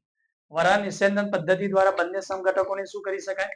અલગ કરી શકાય છે. ઓકે, મતલબ કે સ્ટીમ ડિસ્ટિલેશન પ્રોસેસ થી ઓર્થો અને પેરાને આપણે શું કરીશું? અલગ કરી શકીએ છીએ. અચ્છા, કેમ આ બંને સમઘટકો? કારણ કે કારણ છે કે ઓર્થો અને પેરા બંનેના ગલન બિંદુ વચ્ચેનો તફાવત વધારે છે. અગર ગલન બિંદુમાં તફાવત વધારે છે ગલન બિંદુ ઉત્કલન બિંદુમાં તફાવત વધારે હશે તો આપણે એની નિસ્યંદન પદ્ધતિથી શું કરી લેશું, અલગ કરી દેશું. બંને મિશ્રણ હતું એમાંથી આપણે ઘટકોને અલગ કરી શકીએ. તફાવત આમના વચ્ચે ગલન બિંદુ ઉત્કલન બિંદુનો તફાવત વધારે કેમ છે એને લઈને સમજો. આ ટોપિકને હજુ થોડો સમજો. તો મિત્રો જુઓ, ઓર્થોનાઇટ્રોફિનોલ જે છે ને, ઓર્થોનાઇટ્રોફિનોલ આ છે ઓર્થોનાઇટ્રોફિનોલ. ધ્યાનથી જુઓ, સમજો. આ છે ઓર્થોનાઇટ્રોફિનોલ. તો આ ઓર્થોનાઇટ્રો જે ફિનોલ છે, તો ઓર્થોનાઇટ્રોફિનોલ ના અંદર જે અહીંયા હાઇડ્રોજન બોન્ડિંગ થશે, હાઇડ્રોજન, અને કયા પ્રકારનું હાઇડ્રોજન બંધ બને છે જુઓ. અહીંયા હાઇડ્રોજન બંધ જે બનશે એ કયો બનશે, તો હાઇડ્રોજન બંધ બનશે આંતઃ આણ્વીય હાઇડ્રોજન બોન્ડ. જો અહીંયા જે H બોન્ડિંગ થાય છે ઓર્થોનાઇટ્રોફિનોલ, આ શું છે, ઓર્થોનાઇટ્રોફિનોલ. તો ઓર્થોનાઇટ્રોફિનોલમાં શું થાય છે, તો અહીંયા જે H બોન્ડિંગ છે, આ જે હાઇડ્રોજન બંધ એ કયા પ્રકારનો છે, આંતઃ આણ્વીય હાઇડ્રોજન બંધ. આંતઃ આણ્વીય હાઇડ્રોજન બંધ. ધ્યાનથી સમજો, પોઈન્ટ ખાસ ઇમ્પોર્ટન્ટ. કયા પ્રકારનું બંધ બને છે ઓર્થોનાઇટ્રોફિનોલમાં, આંતઃ આણ્વીય હાઇડ્રોજન બંધ બને છે. બરાબર. અચ્છા, અહીંયા જેના આંતઃ આણ્વીય હાઇડ્રોજન બંધ બને ને, તો અહીંયા એક રિંગ બની જો. ધ્યાન, 1 2 3 4 5 મેમ્બરની એક રિંગ બની. આ એક રિંગ બની. અચ્છા, જે રિંગ બની એને શું કહેવાય, એને કિલેશન કહેવાય. કિલેશન. શું કહેવાય છે, કિલેશન. ક્લિયર. અને કિલેશન જે છે એના કારણે એની સ્ટેબિલિટી વધારે આવે છે. કિલેશનના કારણે અહીંયા કિલેટ બને. કિલેટ સંવરક સંયોજનમાં ટોપિક આવે છે, લિગેન્ડ ને લઈને આપણે વાત કરીશું. કિલેટ લિગેન્ડ. બરાબર. ચિલેશન વર્ડ બોલે, ચિલેશન, કિલેટ. બરાબર. તો અહીંયા કિલેટ બને છે, ચક્ર બને છે, અને ચક્ર જે છે એને કિલેશન કહેશું. એના કારણે થોડી એક્સ્ટ્રા સ્ટેબિલિટી એને પ્રાપ્ત થાય છે. એના કારણે ઓર્થોનાઇટ્રોફિનોલ જે છે એની માત્રા વધારે મળે છે. જુઓ, ઓર્થોનાઇટ્રોફિનોલ છે એની માત્રા કેટલી છે, 40%. પેરાની કમ્પેરિઝનમાં ઓર્થો મળે છે, કારણ કે અહીંયા કિલેશન બનશે. અહીંયા જેને H બોન્ડિંગ થાય છે તો એ વખતે શું બને છે, કિલેશન બને છે. એના કારણે થોડી એક્સ્ટ્રા સ્ટેબિલિટી પ્રાપ્ત થાય છે, અને એક્સ્ટ્રા સ્ટેબિલિટીના કારણે અહીંયા શું થાય છે, તો આની થોડી માત્રા વધારે મળશે. એક વાત છે. બરાબર. તો કયા પ્રકારનો બોન્ડિંગ થયો ઓર્થોનાઇટ્રોફિનોલમાં, આંતઃ આણ્વીય હાઇડ્રોજન. અચ્છા, હદ ધ્યાનથી સમજ. એક પેરા વાળો કેસ અહીંયા લખું, પછી બંનેને સાથે સમજીએ. અચ્છા, પેરાનાઇટ્રોફિનોલ જે છે ને, જુઓ મિત્રો, પેરાનાઇટ્રોફિનોલ છે ને, પેરાનાઇટ્રોફિનોલ, અહીંયા NO2 પેરાના સ્થાન ઉપર પેરાનાઇટ્રોફિનોલ જે છે એના અંદર હાઇડ્રોજન બોન્ડ બને છે. આ એક પેરાનાઇટ્રોફિનોલ નો, આ બીજો પેરાનાઇટ્રોફિનોલ નો અણુ જુઓ, આ બીજો પેરાનાઇટ્રોફિનોલ નો અણુ. ક્લિયર. આ એક પેરાનાઇટ્રોફિનોલ, આ બીજો, અને આમના વચ્ચે પણ H બોન્ડિંગ થાય છે. અને આ જે હાઇડ્રોજન બંધ બને છે ને, આ હાઇડ્રોજન બંધને કહેવાય છે આંતર આણ્વીય હાઇડ્રોજન બંધ. આંતર આણ્વીય હાઇડ્રોજન બંધ. ધ્યાનથી જુઓ, સમજો. આ કોની વાત કરીએ છીએ આપણે, પેરાનાઇટ્રોફિનોલ. પેરાનાઇટ્રોફિનોલ. આમાં તો કિલેટ બનતું નહીં, કિલેશન અહીંયા થતું નહીં. બરાબર. એના કારણે આની સ્ટેબિલિટી વધારે હોય છે. બરાબર. એના કારણે એની પ્રોડક્ટની માત્રા પણ આના પેરા કરતો ઓર્થોમાં કેવી મળે છે, વધારે મળે છે. ઓકે. હવે વાત એ છે કે અહીંયા બે હાઇડ્રોજન બંધ આપણે કીધા. હવે આંતર આણ્વીય હાઇડ્રોજન બંધ અને આંતર આણ્વીય હાઇડ્રોજન બંધમાં કયા પ્રકારનું હાઇડ્રોજન બંધ જે છે વધારે પ્રબળ છે, તો આપણને ક્લિયર છે કે બંધની પ્રબળતાની અગર વાત કરું, કોની વાત કરું, બંધની પ્રબળતાની. બરાબર. બંધની પ્રબળતા. તો મિત્રો આંતર આણ્વીય હાઇડ્રોજન બંધ જે છે, આંતર આણ્વીય હાઇડ્રોજન બંધ એની પ્રબળતા વધારે હોય છે કોના કરતો, આંતઃ આણ્વીય હાઇડ્રોજન બંધ કરતો. ક્લિયર. હાઇડ્રોજન બંધ કરતો. ધ્યાન રાખજો, આંતઃ આણ્વીય હાઇડ્રોજન બંધ જે છે એના કરતો કોની, તો આંતર આણ્વીય હાઇડ્રોજન બંધની પ્રબળતા કેવી હોય છે, વધારે. ઓકે. અગર આ બંધ વધારે પ્રબળ છે તો એનો મતલબ કે આના મતલબ કે મોલિક્યુલ જે છે એની બાષ્પશીલ, મતલબ કે આ ઓછા બાષ્પશીલ હશે અને આ બંધ વીક છે, એના કારણે એના મોલિક્યુલ સરળતાથી બાષ્પ બનશે. એના જ કારણે આપણે અહીંયા કહીએ છીએ, ધ્યાનથી જોજો, અહીંયા આંતરાણ્વીય હાઇડ્રોજન બંધના કારણે ઓર્થોનાઇટ્રોફિનોલ જે છે એ કેવું હોય છે? વરાળ બાષ્પશીલ હોય છે. કેવું હોય છે? વર્ડ લખું છું, બરાબર? વરાળ બાષ્પશીલ હોય છે, કારણ કે બોન્ડ વીક બોન્ડ છે. વીક બોન્ડ હોવાના કારણે થોડી હીટ આપશો તો એના મોલિક્યુલ બાષ્પમાં રૂપાંતર થઈ જશે. એનો મતલબ એ છે કે ઓર્થોનાઇટ્રોફિનોલ એ વરાળ બાષ્પશીલ હોય છે. હા, પેરાનાઇટ્રોફિનોલ વરાળ બાષ્પશીલ હોતા નથી. વરાળ બાષ્પશીલ હોતા નથી. તો અહીંયાથી MCQ માં પ્રશ્ન આવે કે કયો સમઘટક વરાળ બાષ્પશીલ છે? તો આન્સર શું આવશે? ઓર્થોનાઇટ્રોફિનોલ. ઓકે, એક વાત. હવે અહીંયા વાત કરીએ ઉત્કલન બિંદુ અને ગલન બિંદુની. ઉત્કલન બિંદુ અને ગલન બિંદુ. તો મિત્રો, કયા સમઘટકનું ઉત્કલન બિંદુ વધારે હશે? તો જવાબ છે જેનો બંધ મતલબ કે પ્રબળ હશે, તો એના અણુ એકબીજા સાથે પ્રબળતાથી જોડાયેલા હશે, તો એમનું ગલન બિંદુ અને ઉત્કલન બિંદુ કેવું હશે? વધારે હશે. બરાબર. કોની કમ્પેરિઝન? અગર કોઈ બોન્ડ વીક છે તો બોન્ડ વીક હશે તો એનું ઉત્કલન બિંદુ કેવું હશે? ઓછું હશે. ક્લિયર? તો અહીંયા ઉત્કલન બિંદુ અને ગલન બિંદુની વાત કરું તો જો આંતરાણ્વીય હાઇડ્રોજન બંધની પ્રબળતા વધારે છે, એનો મતલબ છે પેરા સમઘટકનું ઉત્કલન બિંદુ અને ગલન બિંદુ વધારે હોય છે. કોના કરતો? ઓર્થો સમઘટક કરતો. બરાબર. મતલબ કે પેરા નાઇટ્રોફિનોલ નું ગલન બિંદુ ઉત્કલન બિંદુ વધારે હોય છે. કોના કરતો? ઓર્થો સમઘટક કરતો. આજે એસિડિકતા ની વાત કરું તો કોની એસિડિકતા વધારે હોય? તો જવાબ છે પેરા સમઘટકની એસિડિકતા ઓર્થો સમઘટક કરતો વધારે હોય. આ ધ્યાન રાખજો, પોઈન્ટ સારો પોઈન્ટ છે. બરાબર, આ પોઈન્ટ ને ધ્યાન રાખજો. એસિડિકતા પેરા સમઘટકની વધારે કોના કરતો? ઓર્થો સમઘટક. કેમ કીધું કે આ સારો પોઈન્ટ છે? આપણે અહીંયા લોજિક લગાવવા જશું આ રીતે, ધ્યાનથી જોજો. ક્લિયર? શું લગાવવા જશું? લોજિક લગાવવા જશું. જવાબ ગલત કરીને આવીશું, ધ્યાન રાખજો. એટલા માટે વાતને ક્લિયર કરું છું. કોઈ બી ક્વેશ્ચન આપણો ગલત ના થવો જોઈએ. એસિડિકતાની વાત કરું, કોની વાત કરું? એસિડિકતા. તો મિત્રો ખબર છે આપણે એસિડિક નેચરમાં લાસ્ટમાં વાતને સમજાય કે એસિડિકતાની વાત પહેલા ઓક્સિજન પર અહીંયા માઇનસ કરી દઉં, અહીંયા શું કરી દઉં? માઇનસ કરો. ઓકે, જેટલો નેગેટિવ ચાર્જ ઓછો હશે એટલે એની એસિડિકતા વધારે હશે. ઇફેક્ટો ચેક કરો. ચલો, તો અહીંયા માઇનસ એમ ઇફેક્ટ, અહીંયા ઓર્થો ઉપર શું છે? Minus M. તો બંને બાજુ માઇનસ એમ લાગે. પછી આપણે એમ વિચારીશું કે ચલો તો માઇનસ એમ છે તો માઇનસ એમાં તો ડિસ્ટન્સ વાળી વાત ના કરી શકીએ ને, કારણ કે માઇનસ એમ ડિસ્ટન્સ ડિપેન્ડન્ટ નહીં. હા, ઇન્ડક્ટિવ હોય તો ડિસ્ટન્સ ડિપેન્ડન્ટ વધારે. ચલો માઇનસ એમ તો સેમ છે, તો પછી માઇનસ આઈ વિચારો. તો અહીંયા માઇનસ આઈ, અહીંયા પણ શું છે? માઇનસ. હવે માઇનસ આઈ તો અંતર આધારિત છે, તો અંતર આધારિત હોવાના કારણે આપણે શું કરીશું કે આ નજીકથી ઇલેક્ટ્રોનને ખેંચશે. નજીકથી ખેંચે એટલે નેગેટિવ ચાર્જ ઓછો થઈ જશે. નેગેટિવ ચાર્જ ઓછો થશે તો લેસ સ્ટેબલ, મતલબ કે લેસ ચાર્જ મોર સ્ટેબલ. અને જેટલી સ્ટેબિલિટી વધારે હશે એટલી એસિડિકતા વધારે હશે. તો આપણે આન્સરને બિલકુલ ગલત કરીને આવીશું કે આની એસિડિકતા વધારે છે, આની ઓછી છે. અને અહીંયા હું શું લખ્યું? પેરા સમઘટકની એસિડિકતા વધારે છે. કોના કરતો? ઓર્થો સમઘટકની. મિત્રો અહીંયા એ વાત નહીં, અહીંયા એ વાત નથી. અહીંયા બીજી વાત છે. અહીંયા લાગે છે ઓર્થો ઇફેક્ટ. કઈ ઇફેક્ટ લાગે છે? એક ઇફેક્ટ આવે છે અને ઇફેક્ટ કઈ છે? Ortho effect. ધ્યાન રાખજો, ઓર્થો ઇફેક્ટ. અને ઓર્થો ઇફેક્ટના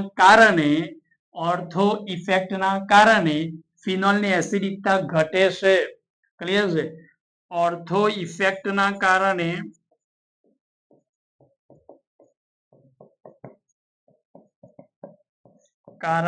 ફિનોલની એસિડિકતા ઘટે છે.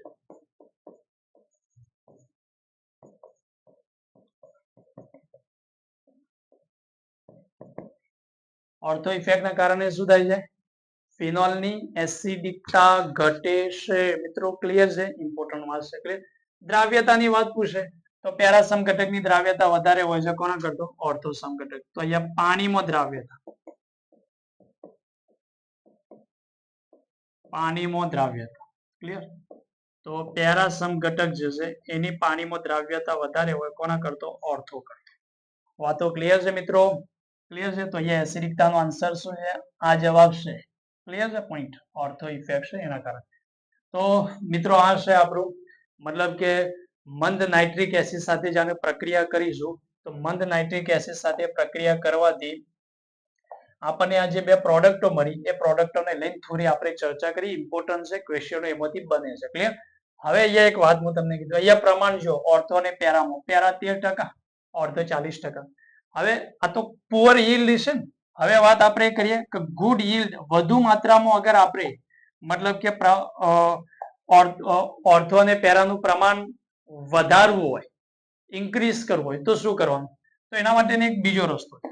રસ્તો એવો છે કે ફર્સ્ટ આપણે શું કરો? તો ફર્સ્ટ આ જે ફિનોલ છે એ ફિનોલની નાઇટ્રસ એસિડ સાથે પ્રક્રિયા કરો. HNO2 nitrous acid. તો નાઇટ્રસ એસિડ સાથે જાને પ્રક્રિયા કરાવીશું તો અહીંયા આપણને મળશે OH અને અહીંયા બનશે NO. આને કહેવાય છે, આનું નામ છે ફોર નાઇટ્રોસોફિનોલ. આ બનશે અને આ કેટલા પ્રમાણમાં મળશે? જો મિત્રો 90%, મતલબ એક્સેલેન્ટ કહેવાય, ખૂબ વધારે પ્રમાણ કહેવાય. 90% ફોર નાઇટ્રોસોફિનોલ બને. બરાબર? હવે આપણે શું કરીએ? મંદ નાઇટ્રિક એસિડ સાથે આની પ્રક્રિયા કરાવો. કોના સાથે? મંદ નાઇટ્રિક એસિડ. હવે મંદ નાઇટ્રિક એસિડ સાથે અહીંયા પ્રક્રિયા કરાવીશું. ક્લિયર? તો અહીંયા આપણને મળશે NO2, મતલબ પેરાનાઇટ્રોફિનોલ. પેરાનાઇટ્રોફિનોલ. પણ હા, આ વખતે જે પેરાનાઇટ્રોફિનોલ બન્યું એ જે છે મિત્રો ગુડ યીલ્ડમાં મળશે. શું મળશે? Good yield. ગુડ યીલ્ડ નો મતલબ છે વધુ માત્રામાં મળશે. વધુ માત્રામાં મળે છે મતલબ કે યીલ્ડ નું પ્રમાણ વધાર્યું આપણે. ક્લિયર છે? તો આ બીજો પાથ છે. બરાબર? આ કયો પાથ છે કે જેમાં પેરાનાઇટ્રોફિનોલ ને વધુ માત્રામાં મેળવવું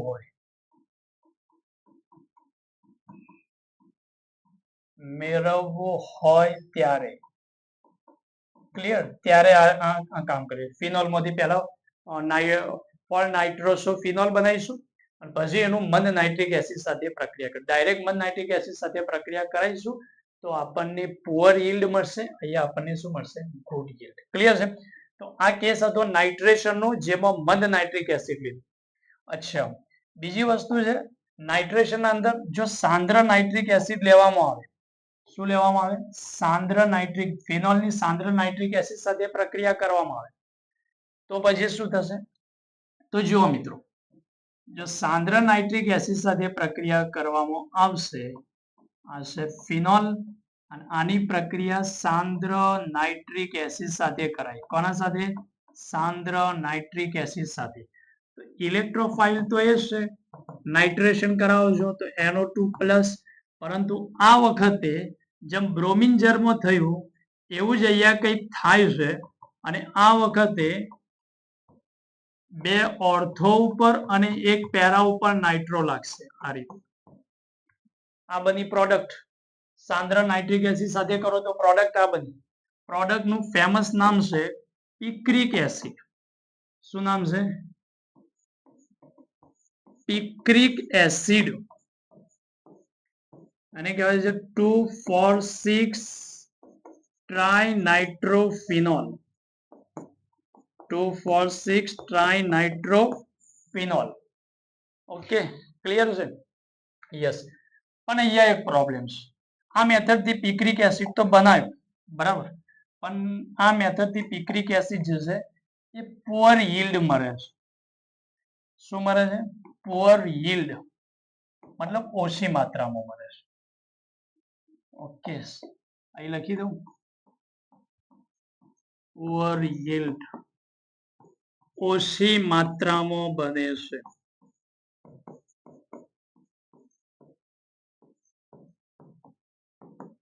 હા બને છે ખરું, પણ આ પુઅર yield છે. તો હવે શું કરશું? તો વધુ માત્રામાં બનાવવું હોય તો શું રસ્તો છે? પિક્રિક એસિડ બનાવ્યો પણ ઓછી માત્રામાં બને છે, અને ઇન્ડસ્ટ્રીમાં તો શું હોય છે કે બને ત્યાં સુધી પ્રોડક્ટની માત્રા વધે, વધુ પ્રમાણમાં મળે. તો હાલના સમયમાં પિક્રિક એસિડ બનાવવા માટે બીજો રસ્તો ઉપયોગ કરે છે. તો હાલના સમયમાં શું કરે છે? હાલના સમયમાં પિક્રિક એસિડ બનાવવા માટે પિક્રિક એસિડ બનાવવા માટે તો બીજા પાથથી રિએક્શન કરાવે છે. એમાં શું કરે છે? ફર્સ્ટ એવું કરે છે કે અહીંયા ફિનોલ લે છે, અને ફિનોલની જે પ્રક્રિયા છે ને એ સાંદ્ર H2SO4 સાથે કરાવે છે. કોના સાથે? સાંદ્ર H2SO4, અને એના પણ કેટલા? 2 મોલ. તો સલ્ફોનેશન થાય છે સિમ્પલ. તો સલ્ફોનેશન થી અહીંયા જે પ્રોડક્ટ બને છે એ પ્રોડક્ટ આ બને છે. અહીંયા ફિનોલ, અહીંયા છે SO3H, અને અહીંયા પેરા ઉપર પણ શું છે? SO3H. મતલબ આને કહેવાય છે phenol 2,4 di benzene sulphonic acid. Benzene sulphonic acid. Clear? તો આ બનાવ્યું. હવે શું કર્યું? હવે નાઇટ્રેશન કર્યું. સાંદ્ર HNO3. સાંદ્ર HNO3. તો આપણને એ તો ખબર જ છે કે SO3H તો ગુડ લિવિંગ ગ્રુપ છે, બેટર લિવિંગ ગ્રુપ છે. તો નાઇટ્રેશન દરમિયાન SO3H જે છે શું થઈ જશે? દૂર થઈ જશે. અને અહીંયા આપણને પ્રોડક્ટ મળશે. અહીંયા પ્રોડક્ટ મળશે SO3H દૂર થઈ ગયું, એની જગ્યા ઉપર NO2, પેરા ઉપર પણ NO2, અને અહીંયા ઓર્થો ઉપર પણ શું આવશે? NO2. અને આને આપણે શું કહીએ છીએ? Picric acid. ધ્યાન રાખજો, ઇમ્પોર્ટન્ટ છે. Picric acid. Clear? Picric acid શું કર્યું? તો આમાંથી SO3H ને દૂર કરે, એટલે એને કહેવાય ડિસલ્ફોનેશન. અને બીજું NO2 લગાવ્યું. તો આને આપણે શું કહીએ છીએ? Nitration. Nitration with desulphonation. Nitration with ડિસલ્ફોનેશન.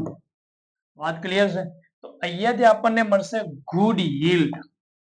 શું મળશે મિત્રો? Good yield. લો, ગુડ yield. ક્લિયર છે મિત્રો? ભવિષ્યના અંદર જ્યારે ઇન્ડસ્ટ્રી કંપની બનાવો, આ બધા પોઈન્ટ એ વખત તમને યાદ આવશે કે ચલો હવે કંપનીના અંદર પ્રોડક્ટનું પ્રમાણ વધારવું છે, શું કરવું? તો એ વખતે આપણું કેમિસ્ટ્રી યાદ આવશે. એ વખતે જાવેદ સરના આ જે ફંડા છે ને યાદ આવશે કે આમાંથી આપણે આ રીતે વધુ માત્રામાં મેળવી શકીએ છીએ. પિક્રિક એસિડ તો બનાવો જ છે, પણ એના માટે બીજો પાથ બતાવ્યો કે પાથથી જઈને બનાવો, જેથી આપણને વધુ માત્રામાં પ્રોડક્ટ મળે છે. બરાબર? ક્લિયર છે પોઈન્ટ? તો આ થઈ ગયું નાઇટ્રેશન પિક્રિક એસિડ. અચ્છા, જેઈમાં એક ક્વેશ્ચન આવ્યો હતો આને લઈને. જેઈ ના અંદર એક ક્વેશ્ચન પૂછાયેલો હતો. શું પ્રશ્ન પૂછ્યો હતો? આ ટાઈપની પ્રોડક્ટ મતલબ આપ્યું હતું ફિનોલ, અને ફિનોલ આપીને પછી અહીંયા આપ્યું હતું પ્રોડક્ટ એ, આનું નામ લખ્યું છે, પછી સાંદ્ર નાઇટ્રિક એસિડ કે અહીંયા પ્રોડક્ટ બી. તો અહીંયા એ અને બી પ્રશ્ન એ હતો કે એ અને બી ના અંદર ઓક્સિજન પરમાણુની સંખ્યા. આ આપણો પ્રશ્ન હતો. એ અને બી માં ઓક્સિજન પરમાણુની સંખ્યા. ઓક્સિજન પરમાણુની સંખ્યા કેટલી છે? ચલો ગણી લો મિત્રો, ગણી લો, આન્સર આપો. તો જો 3 ને 3 6, 7, 7 ઓક્સિજન તો એ પ્રોડક્ટમાં છે. 7, 8, 8 ને 2 10, 10 ને 2 12, 12 ને 2 14. તો અહીંયા જે આન્સર એનો કેટલો? ઓક્સિજન પરમાણુની સંખ્યા કેટલી છે? એ અને બી ના અંદર ઓક્સિજન પરમાણુની સંખ્યા છે 14. આ ક્વેશ્ચન આપણે જેઈમાં પૂછાયેલો છે. ચલો મિત્રો, ક્લિયર છે વાત? ઓકે. અચ્છા, આ જે રિએક્શન જે લખ્યું છે એ NCERT માં એને સ્ટેટમેન્ટ લખીને આપેલું છે. રિએક્શન તો નહીં આપ્યું, પણ સ્ટેટમેન્ટ આપેલું છે. ભાઈ ફિનોલ નું સાંદ્ર સલ્ફ્યુરિક મતલબ એમ કીધું કે હાલના સમયમાં પિક્રિક એસિડ બનાવવા માટે ફિનોલ જે છે એનું સાંદ્ર સલ્ફ્યુરિક એસિડ સાથે પ્રક્રિયા કરો તો ફિનોલ 2,5 ડાઈ બેન્ઝીન સલ્ફોનિક એસિડ બને છે. બરાબર? પછી અહીંયા આપણને કીધું છે કે સાંદ્ર નાઇટ્રિક એસિડ સાથે પ્રક્રિયા કરો તો પિક્રિક એસિડ બને છે. આ રીતે એને બને છે. ક્લિયર છે? અચ્છા, અહીંયા અમુક મતલબ કે ઓથર અને અમુક બુકોના અંદર આ રીતે પણ આપેલું છે, એની વાત બી કરી લઉં. અમુક ઓથરોએ આ રીતે પણ ચર્ચા કરી છે કે ભાઈ ફિનોલ છે એ ફિનોલનું સલ્ફોનેશન કરાવ્યું સાંદ્ર H2SO4. તો અહીંયાથી એક ઓર્થો ઉપર પ્રોડક્ટ મળી SO3H અને એક પ્રોડક્ટ શું બની પેરા ઉપર SO3H. ક્લિયર, સલ્ફોનેશન કરાવ્યું અને પછી આ બંનેનું જે મિશ્રણ મળ્યું એનું સાંદ્ર HNO3 સાથે શું કર્યું પ્રક્રિયા કરી. તો સાંદ્ર HNO3 સાથે જ્યારે પ્રક્રિયા કરી તો અહીંયા આપણને શું મળી ગયું પિક્રિક એસિડ NO2. અહીંયા NO2 લાગી ગયું. ક્લિયર છે.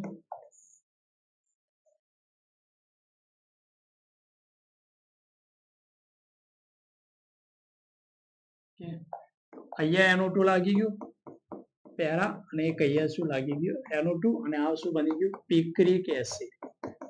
પિક્રિક એસિડ આ રીતે પણ અમુક ઓથરો આપે એનસીઆરટી માં આપેલું છે. એનસીઆરટી માં જે વાત ચર્ચા કરેલી છે એ આ ટાઈપનું સ્ટેટમેન્ટ આપ્યું છે અને બીજા ઓથરો જે છે મતલબ કે ઓપી ટંડન છે એના અંદર આપેલું છે પ્લસ પ્રદીપની જે બુક છે એના અંદર એમાં આ રીતે આપેલું છે.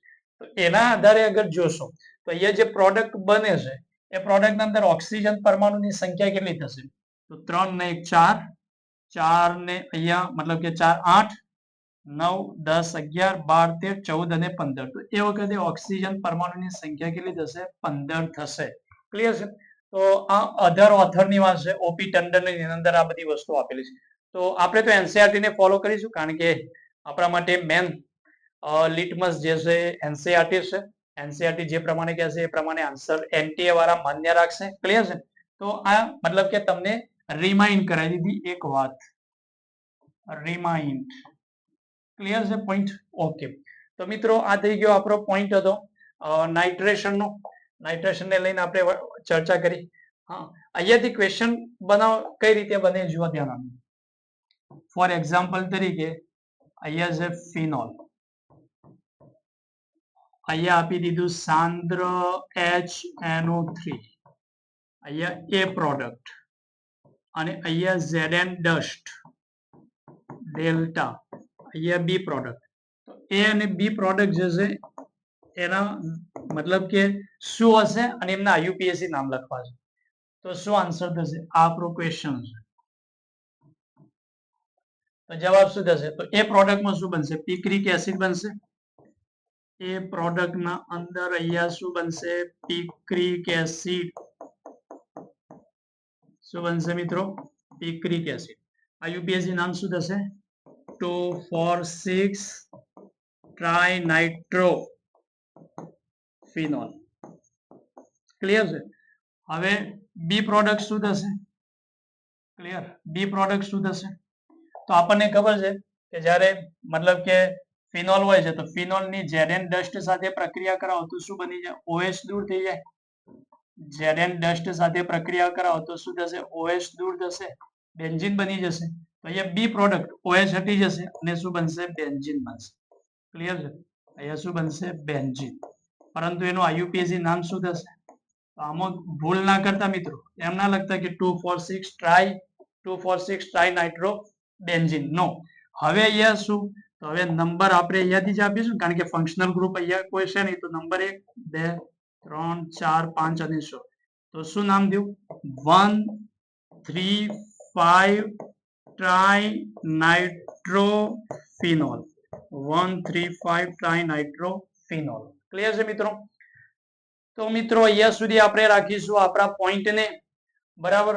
ફિનોલની ઇલેક્ટ્રોન અનુરાગી વિસ્થાપન પ્રક્રિયાઓ અને ઇલેક્ટ્રોન અનુરાગી વિસ્થાપન પ્રક્રિયાઓના અંદર આપણે બે ઇલેક્ટ્રોન અનુરાગી વિસ્થાપન પ્રક્રિયાઓને ક્લિયર કરી લીધી અને એની ડિટેલમાં સમજી લીધી. એક છે બ્રોમિનેશન અને બીજી છે નાઇટ્રેશન.